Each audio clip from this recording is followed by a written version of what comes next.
les tableaux de Word.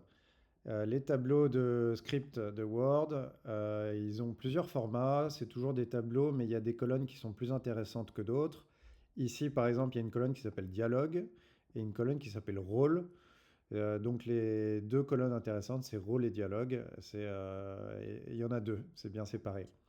Si je prends un autre exemple, je prends ici, on a un tableau différent avec une colonne titre, title, qui contient toutes les infos intéressantes. Voilà, ici c'est un autre nom de colonne, c'est titre, titles, qui contient tout ce qui nous intéresse. Donc le logiciel, il va repérer dans les en-têtes du tableau des mots-clés comme title, scène description, dialogue, texte, parole. Voilà, il y a une liste de mots-clés.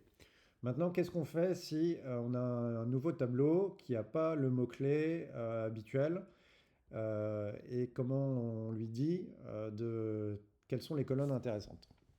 Donc, maintenant, quand on lance un point doc, il fait le traitement automatiquement, il essaye de repérer automatiquement les colonnes intéressantes, mais il donne quand même la main si jamais on a besoin de raffiner.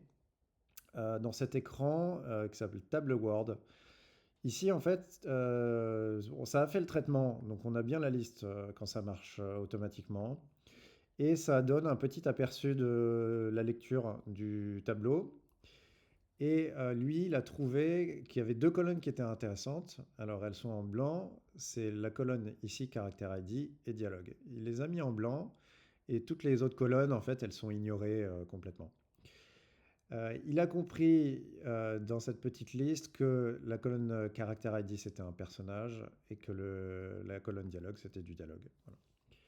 Maintenant, si jamais on est sur un tableau Word qui a des colonnes différentes, euh, ou même pas du tout d'en-tête, on peut quand même choisir et forcer en changeant cette petite liste déroulante.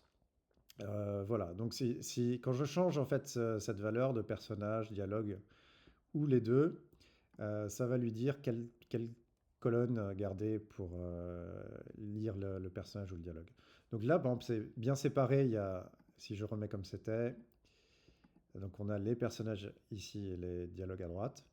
Euh, mais il y a certains scripts où les deux sont mélangés. Par exemple, Kenya, il y a toutes les infos qui sont dans une seule colonne. Donc on peut ignorer toutes les autres. Et ici, on a choisi les deux. Voilà. Donc par défaut, il a compris, mais si jamais il y a besoin, on peut le préciser. Voilà, c'est tout.